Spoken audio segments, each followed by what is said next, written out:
পুজোর আগেই বাণিজ্যে জোয়ার। পুজোর আগেই রাজ্যে কয়েকটি সংস্থা আসছে।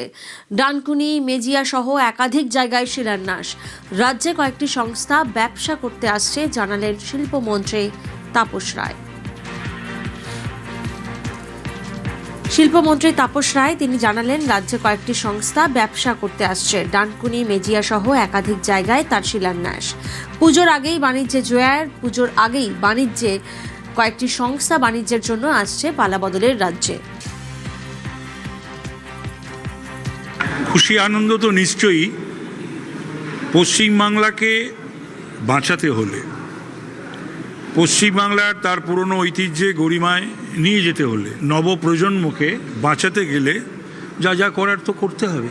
মানে অভিমুখটা শিল্পমুখী, বিনিয়োগ করতে দেশের এমনকি বিদেশেরও অনেকেই যোগাযোগ করেছেন, দেখা করেছেন, প্রপোজাল দিয়েছেন যে পশ্চিমবাংলায় তারা বিনিয়োগ করতে চান।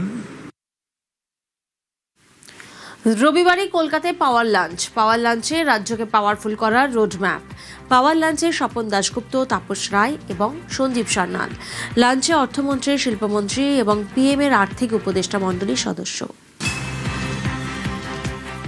শিল্প বিনিয়োগ নিয়ে আজকে কোনো আলোচনা হয়েছে? হ্যাঁ, নিশ্চয়ই হয়েছে, রোজই হয়। সঞ্জীব ছিল এখানে, সঞ্জীব সান্যাল, তাই জন্য তাপসদার আমি একসঙ্গে মিলে ওর সঙ্গে লাঞ্চ করলাম। আমরা অনেক বিষয়ে আলোচনা করেছি। সামনের দিনে কি কি করতে হবে, আমরা সামনের দিনে অনেক কিছুই করতে যাবো। তাই জন্য যত রকম আমাদের অনেক বন্ধু আছে দিল্লিতে, তাদের সবাইকারই সহযোগিতা লাগবে আমাদের, সেই কারণেই একটা লাঞ্চ একটা করেছি।